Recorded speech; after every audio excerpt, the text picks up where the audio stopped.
Hey guys, Outlaw Curtis here from HoldSquare.com, coming to you live from the gaming lab or gaming room, whatever we're calling this these days. I'm here as always with my pal and my cohort here, Brett Weiss. Hello. How's it going, Brett? Doing great, you? Good, good.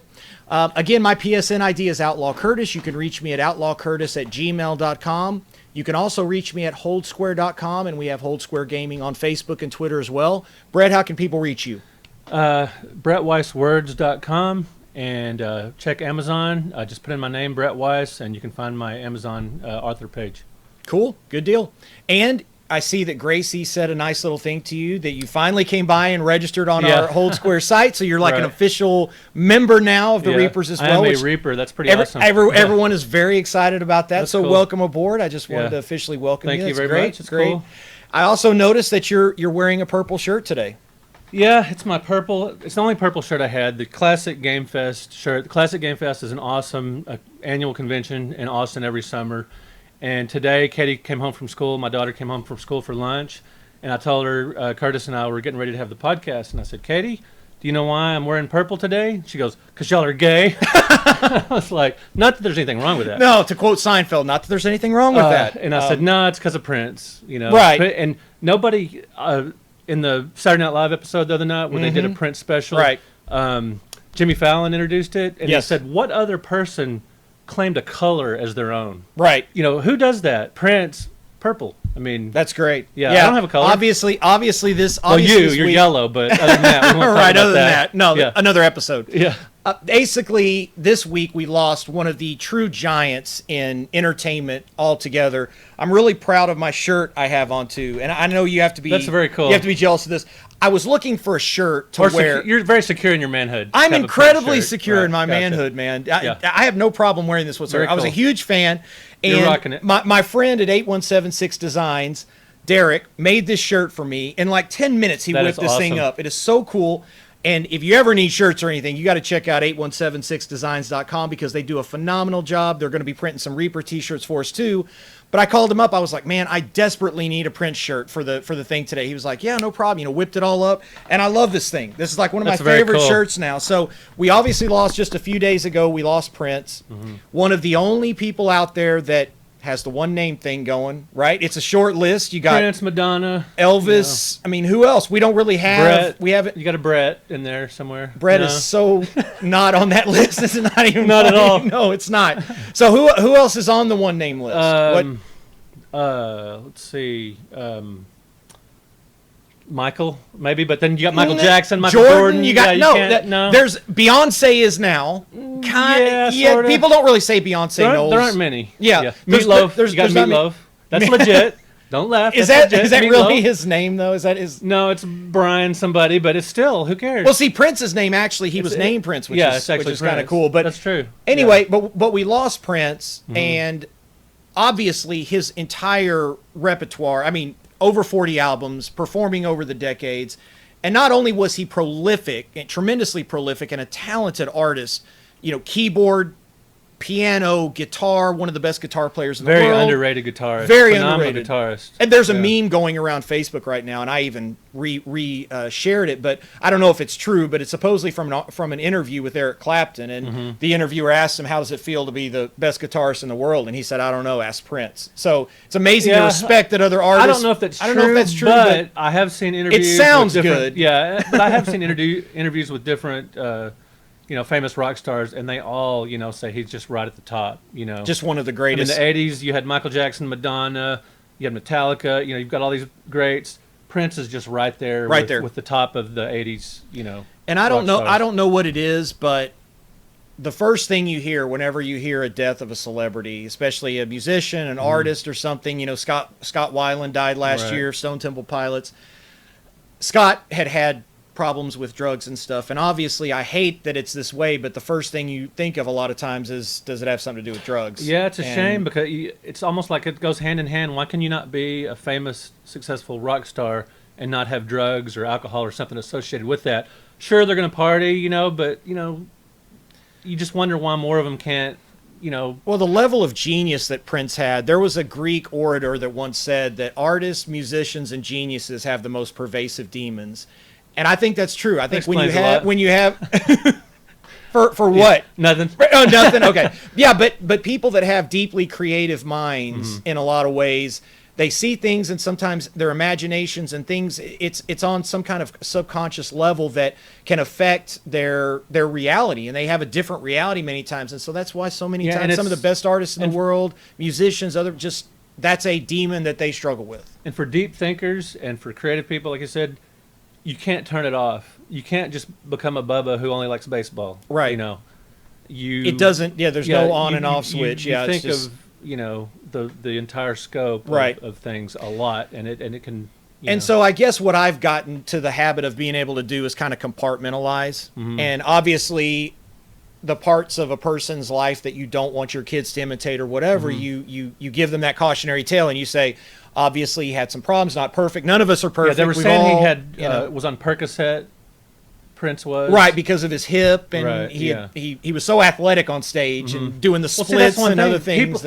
Prince was kind of an odd character, but he always looked clear-eyed. He was very energetic, very lucid, athletic on stage, intelligent. So people just kind of thought, well, maybe he escaped the whole drug thing. 5'2", by the way, 5'2", and you could tell he's diminutive in size, but when I saw that stat, I was just like, and I'm 6'4", and you're 6'3", or whatever you are, and so just 5'2". I mean, that's shorter than most women are. So he was definitely a short guy. Yeah, and it's funny, but he wore it well though. And as a matter of fact, when I was in high school, I was a metalhead. I liked all the Iron Maiden, Judas Priest, Dio, Ozzy, Black Sabbath. Right. But right in there, we went to go see Prince. I mean, it was a no-brainer. Oh yeah, phenomenal guitarist. And there was no way we were going to miss that show. December 30th, 1984, Dallas, Reunion Arena, where the Dallas Mavericks played. Just a phenomenal show. I mean, just a big production, but it was a big, phenomenal production with incredible lighting and stage theatrics and everything, but it worked well with the music instead of overshadowing it. Unlike a lot of people now, it wasn't the show. I mean, the show was part of it, but it didn't replace the music or overshadow the music. Right. It just worked beautifully together. Right. And that kind of, one little thing here, one thing interesting about Prince, his songs a lot of them were very erotic, very sexual, innuendo, some not so subtle, some subtle. Well, he found Christianity too later in life and found religion. Yeah. So a lot of his song lyrics that he wrote, you can see kind of where the break is, the divide, because he stopped singing about that kind of stuff. Big, early, so he had to keep playing them. Right, yeah, he had to keep playing them. So it's kind of he became a Jehovah's Witness, was just I thought it was really odd. You got this flashy rock star, and then you got these people on their bicycles going neighborhood to neighborhood in these conformist suits. It just didn't very opposite ends of the spectrum, you would think. But, he was a complex individual, so... Well, I had a great time yesterday. A good friend of mine, Mark and April, they go to our church. I'm friends with them. They're great people. Well, Mark has been posting on Facebook and stuff like that, and he's a huge Prince fan. He's been to over 30 concerts.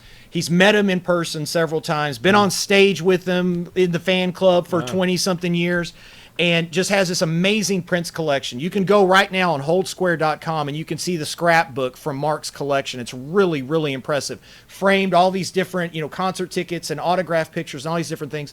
And a few of the things he gave me to talk about during the podcast today, which I didn't even know these things existed. But first of all, we've got a Prince video game that was created. Well, see, my job is to know about every video game ever made. Now, that's a PC game. Right. And so I'm more of a console gamer than a computer gamer, but I'm still supposed to know every game. And this was new to me. Right. I didn't know. It's got the Prince symbol on the disc and everything. It takes place in his mansion. Now this particular one is for Mac. So we gotta get a Mac and boot this up and try it out. But he said I could borrow it. I have to be really careful. I think I'm supposed to be wearing white gloves to handle all this. I don't have any. Sorry. Do you have any rubber gloves around or anything? You do. We won't talk about that. Okay. Yeah. No. We won't talk about that. Okay. So also these comic books. Now I know you wrote an article about some of the Prince comic books. If you go to brettweisswords.com, I've got a full article about. There were two main Prince comic books published by DC Comics under their Piranha Press label. Plus, there was this rock and roll comics issue. Right. In the early '90s, there was kind of a boom of rock and roll comics, and Marvel and DC were doing them, but also all these independent companies. So there were several Prince comic books. But yeah, if you want to read article about those. Just check out BrettWeissWords.com. Now you can also go on our website, like I said, HoldSquare.com, and you can see the scrapbook right now with all of these images. You can see up close several of the pages from the comic book and stuff like that. It's just really amazing the crossover appeal he had. This is kind of like him as the Punisher almost, kind of with his guitar fighting crime and whatnot. He's very oddly tough in these comics. He wields weapons and fights bad guys. And I don't know that he, that was kind of a stretch. Especially during the Saturday Night Live episode where everything, he doesn't even hardly communicate. He goes through Beyonce on everything. He's like... Well, see, that was one thing. One thing about him is very flashy, very in your face on stage, but his friends and other stars would say he was very humble and very quiet and shy off stage. Well, and Mark told me a story of when he was in, and I forget what city it was, but it was a restaurant that Prince owned, that there was this rumor going around within the fan club and stuff that if you went up to this certain bouncer, you gave him $50, told him you were on the list, that he would seat you in this back room that nobody knew about, and he thought, oh, this is just a scam. People told him it was a scam, whatever. So he's just like, hey, $50, I'll do it. So they went one night, and it was really late at night, midnight or 1 o'clock, and they were taken back to this back room, and there were only like 4 or 5 tables. It was like the size of this room right here, very small.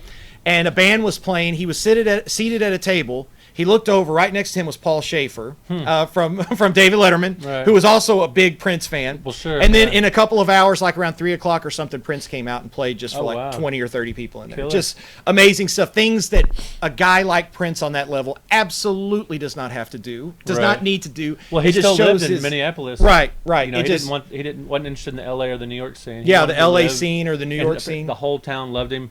After he died, apparently downtown was lit up purple and everybody was downtown. The way I describe Prince, if you just have to describe him in one sentence, to me he was a cross between Jimi Hendrix, James Brown, and Little Richard. Not because they were all black, but just he was flashy and he had the rock stuff, spectacle, had had the big spectacle of James Brown. He had the sort of musical influence from Little Richard and the guitar playing of Jimi Hendrix. I mean, just phenomenal. And the thing that has kind of bugged me this week is the fact that the last few days, and because I'm a radio guy, I listen to the radio when I'm in the car, almost every station, regardless of format, is playing Prince songs in tribute. And it's almost like our way of telling Prince how we appreciated his music and paying tribute, and I get all that, but if we loved Prince so much, why didn't we do this before he died? It's like telling people after they die how you feel about them. Well, you can say that about eulogies or anything else. Eulogies. It just comes with the territory. I think we feel good about. It makes us feel good to do that. I think. Brett, I consider you a good friend, and I really care. Listen, no, but it just kind of bugs me a little bit because right now we're not hearing any Beatles on the radio, but knock on wood, the day Paul McCartney passes from this world, what's going to happen? Same thing is happening with Prince. What's going to happen the day Mick Jagger passes away? It's topical. It's news. They call it news because it's new. But if the music is good, if we like the music that much, why don't we listen to it all the time? Why don't we have hear everybody all the time from every can't. No. Well, but the best. But now people are just talking about how Prince is like the greatest musician ever, one of the greatest musicians ever. And so I guess I just wish that we listened to it more whenever he was alive and not waiting. I'm a big Ozzy fan, right? Ozzy's not dead yet. He's still alive. I'm going to say it right now. Ozzy's awesome. So are you satisfied? Ozzy is yes. You need to say that. There you go. Okay, that's good. Awesome. Well, aside from Prince, that's one of the big news items of the week. We always have to talk about that, and the fact that he had a video game after him is pretty freaking cool. But also, a lot of things happened this week in the world of gaming. There aren't any really big video games coming out this week. It's kind of the quiet before the storm. Next week, we've got Battleborn on the 3rd. We've got Uncharted 4 on the 10th. So we're kind of all catching our breath a little bit. I'm still kind of playing a little bit of Dark Souls 3, The Division, kind of a couple different things, trying to wrap up some things in there because I know once Battleborn and Uncharted hit, I'm not going to have a ton of time for that. So what have you been up to lately? Well, I've been preparing for Retropalooza Houston, which is this coming weekend. Right. Is that one of your big 5 shows every year, or is that up there? It's up there. It's a ton of fun. The Game Chasers put it on, and at this particular show, they're going to have Pat. There's a lot of YouTube, sort of YouTube-centric show. Gotcha. I mean, a lot of the big YouTubers like Pat the NES Punk, the Gaming Historian, Alpha Omega Sin, all these guys are going to be there doing panels and everything. But the vendors room is really cool as well. It's Retropalooza, so not only do they have video games, they also have like old action figures and comics and stuff like that. Barbies and I'd lunchboxes say and all that kind of stuff. 80% of it's video games, but you get a lot of cool retro stuff too. So you're going to be down there representing HoldSquare Nation and whatnot? Oh, absolutely. Probably more my stuff than more yours. Nation. So I throw in an occasional. Yeah, I'll both. How about that? I can do both. I'll represent HoldSquare and BratWeissWords.com. Right, absolutely. Right. Cool. And so so I've got a booth there. I've been getting ready for that. And yesterday I recorded with John Gamester 81, another popular YouTuber. With him, we do a podcast called ColecoVision's Podcast. Right. And I recorded that yesterday, so that new episode will be dropping in the next day or two. Cool. Okay. So, well, obviously, this past weekend we had PAX East, which is one of the big gaming conventions of the year, right up there with E3, the Tokyo Game Show. I mean, one of the big game conventions every year, and several pieces of news came out. Now you can take a look at our website right now, holdsquare.com. We've got some bullet points of all the news points. We don't have enough time in the podcast to talk about everything, but we're going to hit a couple of the highlights here. One of the big things that came out over the weekend was some further confirmation of the PlayStation 4.5 console, or what's been called the 4.5 console, codename Neo. So this is a new console that's going to have slightly faster computing power, slightly faster processor. It's going to be able to handle 4K gaming.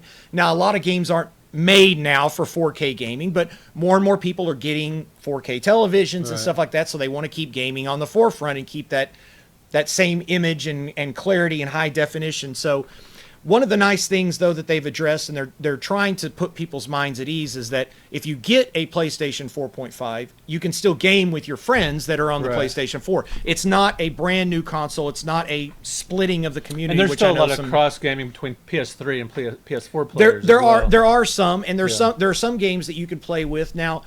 In any console generation, you're going to have people that are left behind. And when you went from the PS3 to PS4, most people, like, say, take the Reapers, for example. Most people in the Reapers now have a PlayStation 4, but there are still some that don't. And that's fine. That they're still gaming on the PS3. There are some games where you can game together, but that does create a bit of a divide between the two, and I think that's what Sony's trying to avoid. So, and it sounds like they're gonna do a pretty good job of that. Now, also at PAX East, we have to talk about Randy Pitchford from Gearbox and his presentation. Everyone's been waiting on a couple of things. One, any more details on Battleborn, which comes out next week on May 3rd. A lot of Reapers are looking forward to it. A lot of people in general in the gaming world are looking forward to it.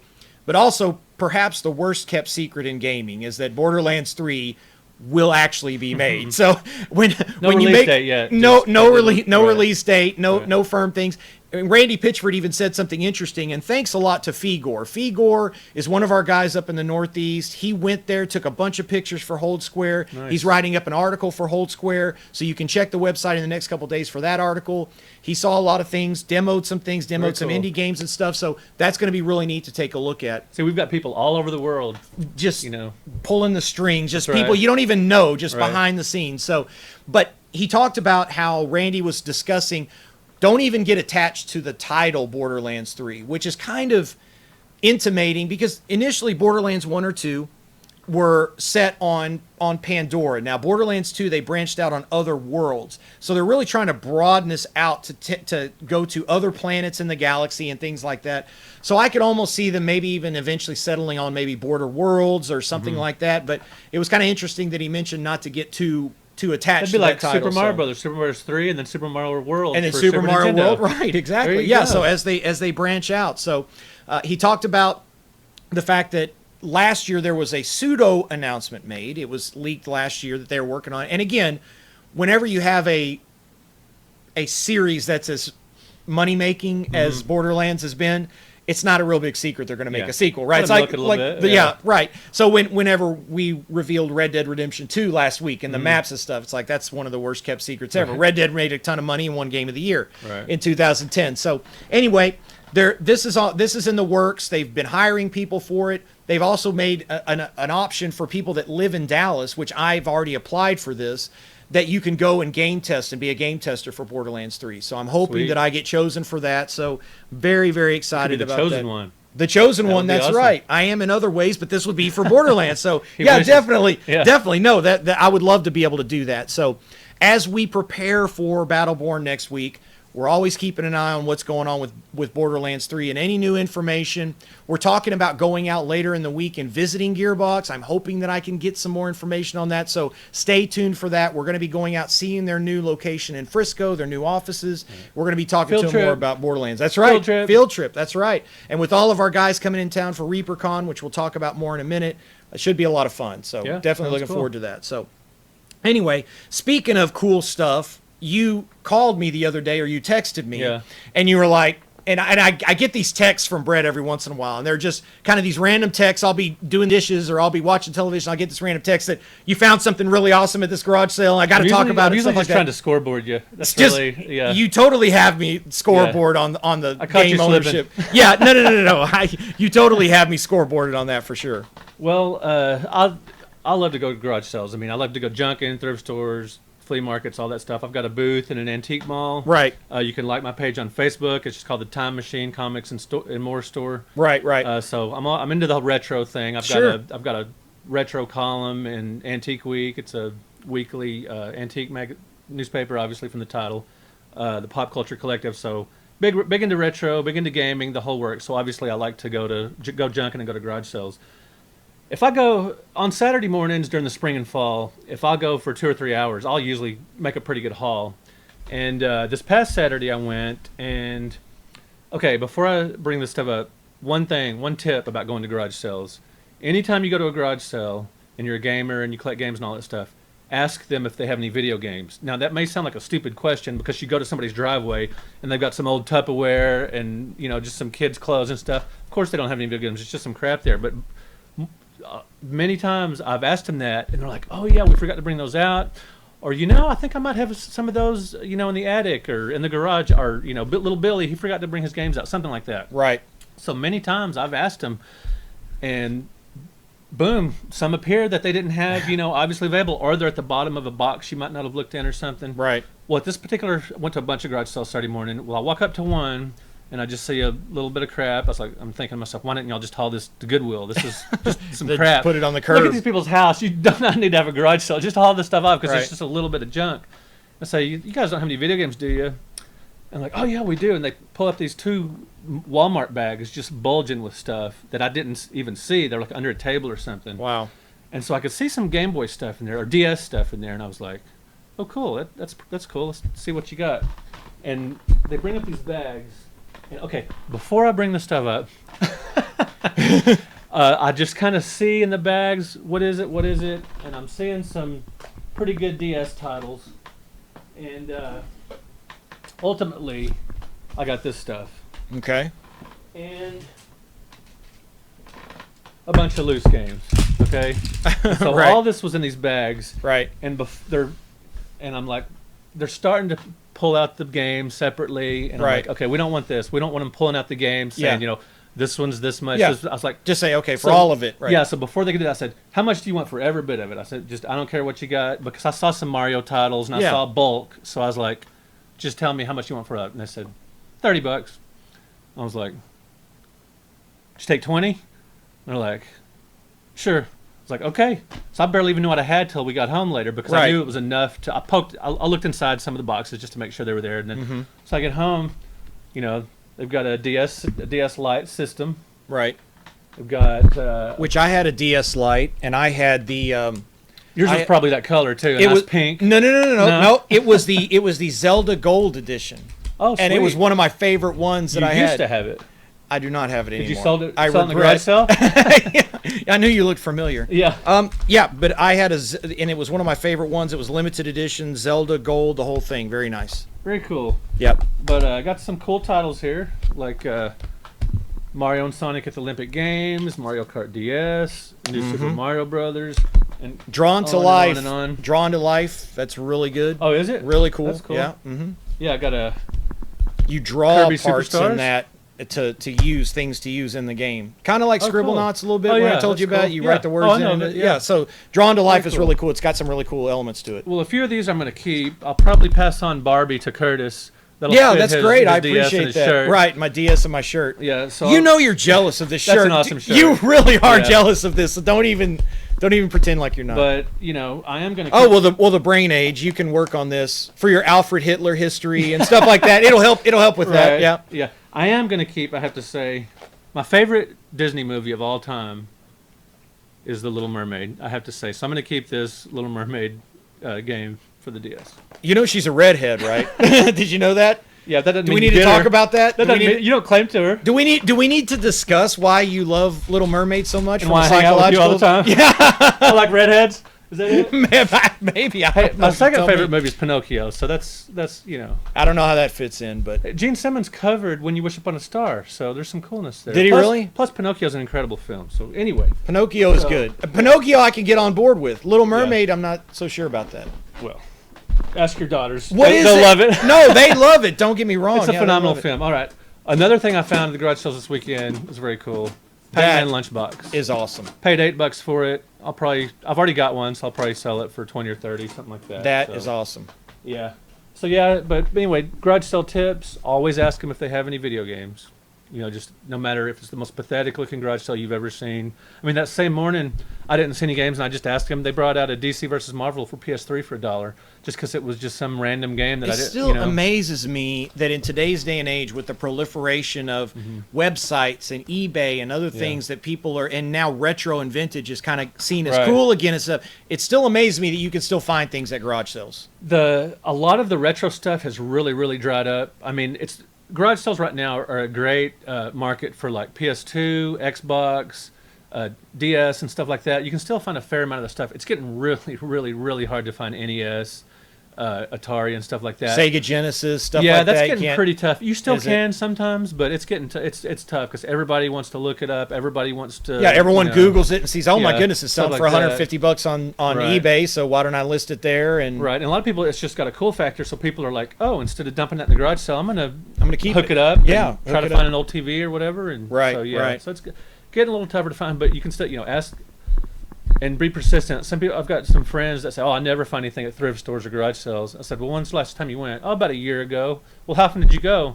Every once in a while." No, you're not going to find anything. You got to be persistent, and you have to really enjoy it to make the time worth it. Because if you don't have fun doing it, But and since I have the antique booth, I find a lot of other stuff, so it really makes my time and gas money worth it because I find a lot of stuff to sell in the antique booth. So let me see if I can hit this with bullet points. You're wearing a purple shirt. You like Little Mermaid, and you're into antiques. And I hang out with you. And you hang out with me. So basically, I've got the perfect grandma life. Right.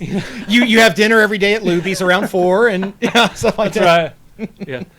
All right. Cool. Well, we talked about retro gaming, arcade gaming. We talked last week about Dig Dug, Galaga, Miss Pac-Man, and Pac-Man hitting the PSN store. I know a lot of people have downloaded it to be able to play those retro gaming classics on the PlayStation. And we talked a few weeks ago about how you were actually an arcade hustler. Is that kind of what you would say? I guess you could say that. Is that legal activity? I mean, you didn't do anything illegal, right?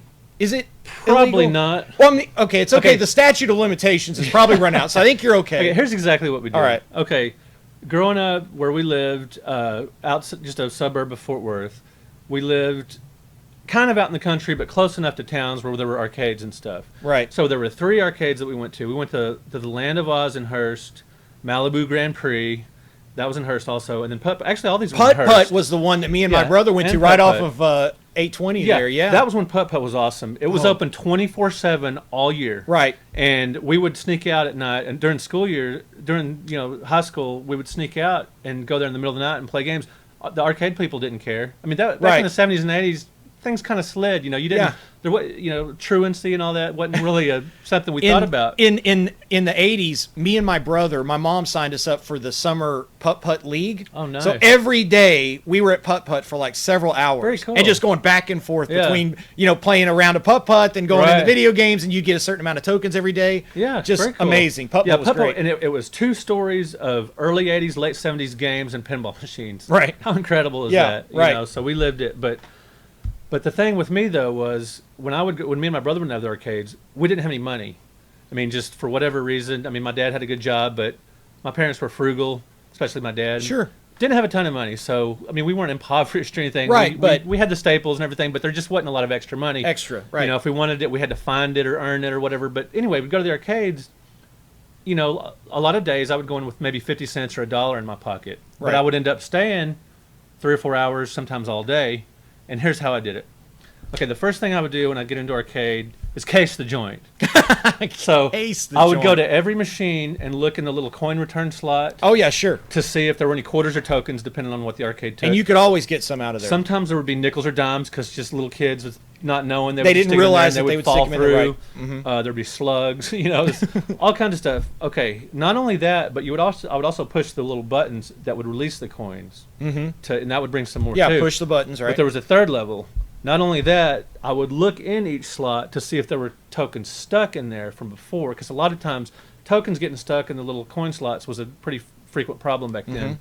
So anytime I would find some stuck in there, I would go tell the manager or whoever was working behind the counter or whatever that there were tokens stuck in there. So they would take me over to the machine, open it up, and whatever tokens were stuck in there, they would give me.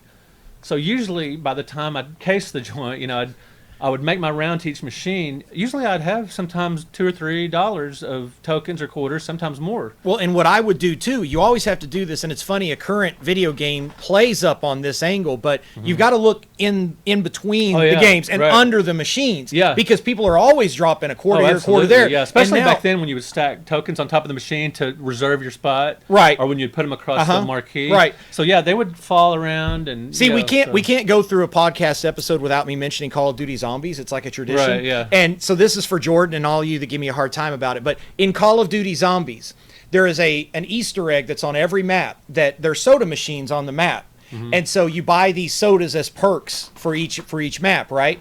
If you lay flat, if you lay prone, your character down in front of each machine, the first time you do that, it'll give you $100 because supposedly someone dropped $100 on the floor in quarters, and it makes this ching sound. So you go and look under all the soda machines and vending machines. I never found $100, but no, I never found that much either. Over time, I did. Right? Yeah. There's no telling how much you got over time. That was a requirement to go to each machine and just look what I could. Another thing I would do is. Putt Putt in Malibu had a lot of pinball machines, and Land of Oz had several. And so what I would do is hang around the pinball machines. When I would see someone that wasn't very good playing, it was obviously they weren't a frequent pinball player. Like it'd be parents and kids and stuff, so I would watch them play. When the game was over, invariably, 9 times out of 10, they would walk off. They wouldn't wait to see if the numbers matched. You know, if you're not a pinball person, you may not know that most pinball machines, well, probably all pinball machines or most, at the end of a game, a match number would show up. It'd be like 80, like a 2-digit number. Let's say it's 80. Well, then you would see these flashing numbers or cycling numbers, and it would pop up a number like 20 or 30 or whatever. And if it was 80, if it would match, it would pop a free game. Well, a lot of people, noobs or whatever that would be playing, they would walk off. Well, I would wait around, and 1 times out of 10, approximately, 10% of the time, approximately, they'd pop a game. Boom, I would get a free game. So you were like a lion hunting a gazelle. You were looking for the weak members of the herd, seeing the noobs, and then just pouncing on them. I was more like the kid in Aladdin, just trying to get everything I could for free. Just poor kid just trying to scrounge an apple. I was more like that. And so, but yeah, I had all these techniques to get games without cheating or lying or doing anything, just to get things. And so you were street smart. I was. You were street smart when it came to video games. I had to be, and so over time, my brother and I got really good at pinball.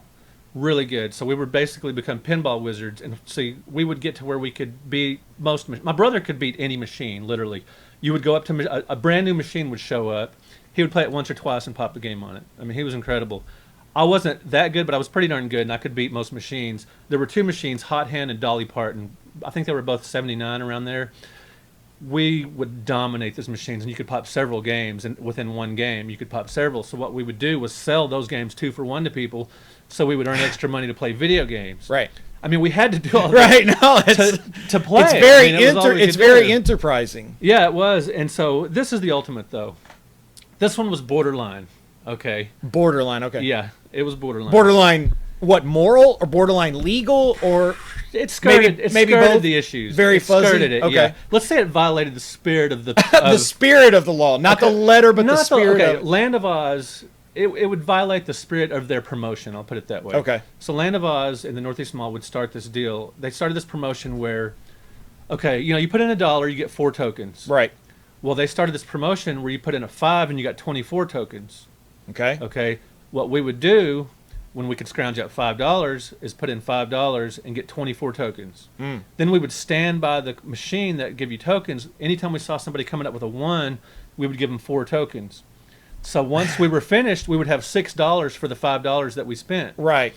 So over the course of a Saturday afternoon, we might make 30 or 40 bucks, because arcades were just teeming with people back then. People were constantly bringing up 1s, and so it would just snowball. Did anyone ever say anything to you? Any employees of the arcade? We were pretty cagey. Now, after this promotion, I think it went on all summer. I think they had a time for it, but over time, though, a few other people started doing this. Oh, and so you had like a group of people around the machine. And then it got lame because there was competition. And then they started kind of, around that time, they would have kind of very sketchy arcade operate. Yeah, it was borderline. But you were the pioneer with this. Oh, yeah, me and my brother started it. You totally. Yeah, so that's the way we could go into an arcade with 50 cents, $1, sometimes nothing, and stay all day and just have a blast. Well, it's... Some of it does sound a little bit, but you were kids. My brother got a little sketchy too, because he would, like, okay, if we got a token stuck or something legitimate happened, we'd go tell him and get an extra token. Mm-hmm. Well, my brother, and he claims I did too, but I'm not sure about this. He said I did too. He would tell him if he just thought the machine shorted him somehow, like if the pinball machine tilted, but he didn't think he pushed it quite that hard to tilt, he would go tell him and get a token.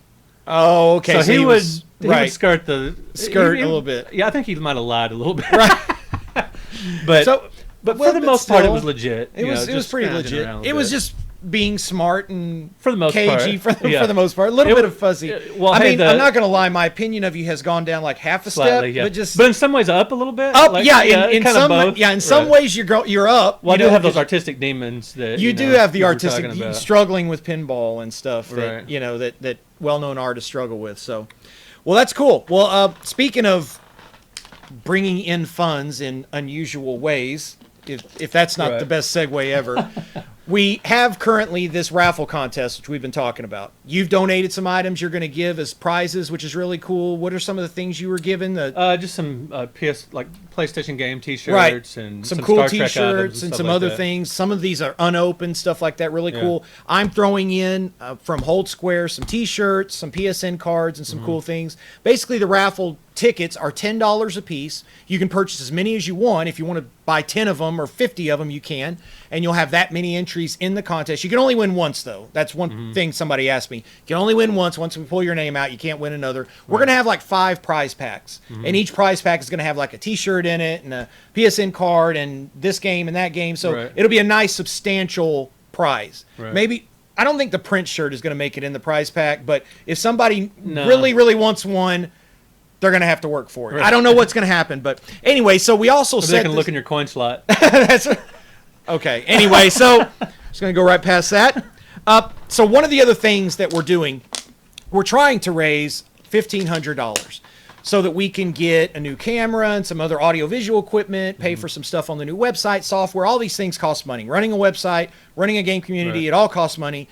So we're trying to bring in and raise funds for that. So we're giving away the prizes, but we're also setting a community goal. Now, this community goal is $1,500. And I've already said, if we reach this community goal of $1,500, we have 3 options that people can vote on. The voting has been reopened, and it's going to be on our website in the community and forum news section of holdsquare.com for the next 3 days.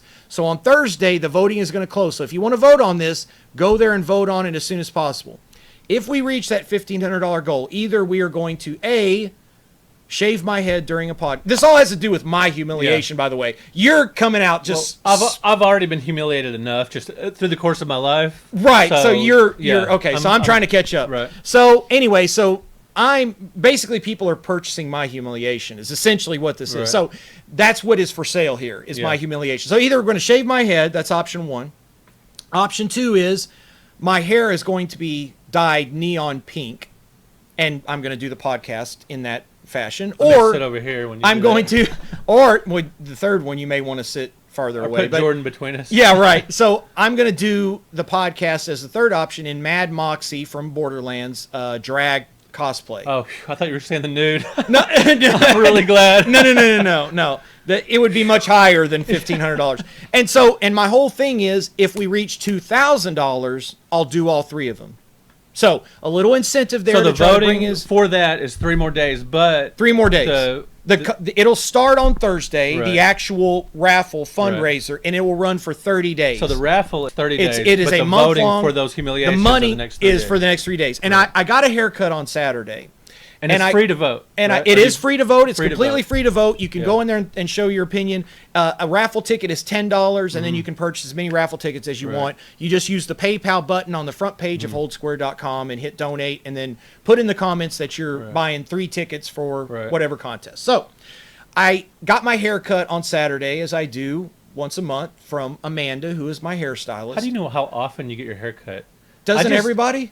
No, when my hair gets shaggy and annoying and ugly and weird. But it's about go in and right. It's like roughly every month. It's maybe not on the day. 4 or 5 months.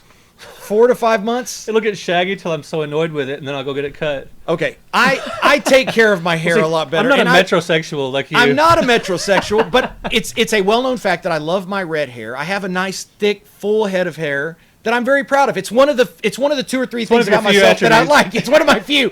Yes, we all have things about ourselves. Right. You probably like being tall. You wouldn't want to be short, right? Yeah. We all have those things about ourselves we like. That's one of mine. You just said that because you're taller than me. Because I am like an inch taller than you or something. I'm not much, but anyway. So we all have those things. This is one of the things I identify with. You like your hair. So let's help you keep it. I talked to Amanda, and she said, "I am not a fan of this." She said, "I do not want this to happen to your hair, but if it does."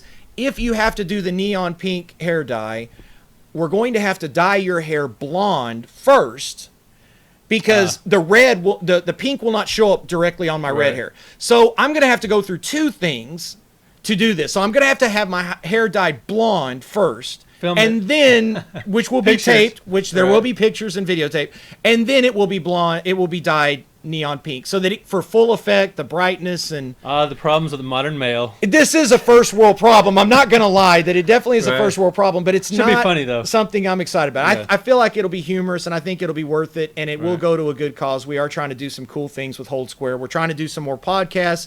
We even talked about doing an extra show or 2 a week, which we're talking about. Some themed show. The first one I want to do, if it's cool with you, is our 5 favorite controllers. Yeah, I think that's great. Controllers. I think that's great. I've got my 5 set in my mind, and I you already bring do out examples of each. Bring whatever So I'll have mine, and we'll kind of talk about them, and I'll talk about why your why I'm opinion wrong. Is stupid. Why I'm an idiot. Yeah. And vice versa. Yeah. So that'll be fun. Well, the thing is, though, you'll have to play a more recent game controller to have an opinion on the PS4 or the PS3, right? I mean, you can't just go with Atari and ColecoVision. You have to play. I have an Xbox 360. Now I know that's the last gen. That is so. I know. Last gen. I do have a Wii U. That's technically current gen. Now, Wii U. Nintendo started talking about the NX or whatever they're going to call their next system. Right. They're talking about that, but didn't the Wii U just come out like 3 years ago? 4 years. 3 or 4 years. Yeah, it's kind of an early exit for the Wii U. Probably within the next year they're going to phase it out. But there is still a Zelda game coming, so all bets are off with that. So. Well, anytime a Zelda game is coming, and we've talked about before hardware. I gave you a hard time about the hardware thing, but it's not like I don't go to gaming conventions where I can play these. It's not like I'm just completely ignorant of the brand new. I know. Plus, let's not forget I do a spring and fall preview and summer gift guide, holiday gift guide. You do for the 4-star Telegram. Yeah, for all this new stuff. So, right. I'm a retro gamer, but I keep a foot in the modern too. And I also have to say that even with the announcement of the 4.5 and everything, I don't always feel the need to be on the absolute cutting edge of hardware and stuff, because my theory has always been that software pushes hardware. Why is Nintendo so big? Nintendo is not Nintendo because they have the fastest processor, because they've never had hardly the fastest processor, at least for the last 15 years. They never have the best graphics or anything. They have Mario. Right. And they have Zelda, and they have Kirby, and they have all these different... Even going back to a lot of people think the Sega Master System was technically superior to the NES, but Nintendo had a stronger hold on the marketplace, because of characters and third-party support. Right. So it's all about software. The software drives the hardware. So anyway, we're going to wrap up today, but as always, with the end of our show, we always have your show and tell segment. Yeah, well, Curtis calls me a pinball hustler because of some of my stories of competitive gaming and of pinball wizardry and all that kind of stuff. So I Wizardry. thought, yeah, okay. Well, hey, we got to be proud of something, right? Yeah. That's right. That's one of your attributes, obviously, right? I can't be proud of my looks. Yeah, you can't be proud of that. No, your hair that you get cut every 5 months and stuff, right? So I used to be a pretty good pinball player, so I have to lean on that. But anyway, there's a really cool pinball movie called Tilt. Now, most people don't know about it. Yep. Most people don't know about Tilt, but it's a really cool movie. A little cheesy because just from the '70s, so some people will find it dated. But it has Brooke Shields in it. She's wonderful, wonderful actress. Even she's a fantastic child actress. Just way ahead of her time. She was huge. Yeah, she was huge. Really big icon of the '70s and '80s. Oh, was there a bigger icon of the '70s than Brooke Shields? Maybe Farrah Fawcett. Yeah, maybe, she was right there. Farrah Fawcett with there. Kiss, with just all this great. Welcome Back, Kotter. Just all these huge things. Her and Blue Lagoon. Yikes, that was a lot of... Well, see, one thing about Brooke Shields, it was a little unstable because they kind of sexualized her at an early age. Yeah, she was too young to be sexualized. There's no way they could do that now. No. You pull that off now. You could never get away with that at all. No, absolutely not. But through all that, she was a fantastic actress. And she's not as visible today, and you just don't hear about her that much anymore, but she's truly a stunning actress. I always thought they would, Dax on Deep Space Nine. Sure. If they ever do like a Brooke Shields movie, she would be perfect as Brooke Shields. Oh, she's yeah. tall and she's got the cheekbones and everything and the long brown hair. Right. So yeah, I think that would. But and she still looks good at her age too. I've seen her like courtside at games and stuff like that. She still looks amazing. So Brooke Shields is phenomenal. She's in a really cool movie called Tilt. This is a pinball movie that has spectacular photography of pinball in action. So it's really cool for that. So action shots of pinball. It's not the two things I normally put together. But have you seen Heavy Traffic by Ralph Bakshi? The animated film. It's interspliced with live action footage of the pinball, like close up shots, like going around. And it's really cool. It's wow, really cool photography. I'll have to check it out. But so it's got some cool pinball footage in Tilt, and like I said, she's a pinball wizard in the movie. She's young. She's a pinball hustler because she's just a kid, so nobody thinks she's going to be any good. Right. But so she'll go from town to town, with somebody lugging her around to take her town to town. So she's the Brett. She's the Brett. She's the young Brett. Going around. She ends up playing against Charles Durning, this big, fat, sweaty guy. Anyway. So but it's a really cool movie. But it's never come on DVD or Blu-ray. The VHS is very hard to find. Minimum, this goes for about $60 on Amazon and on up. Really hard to find movie.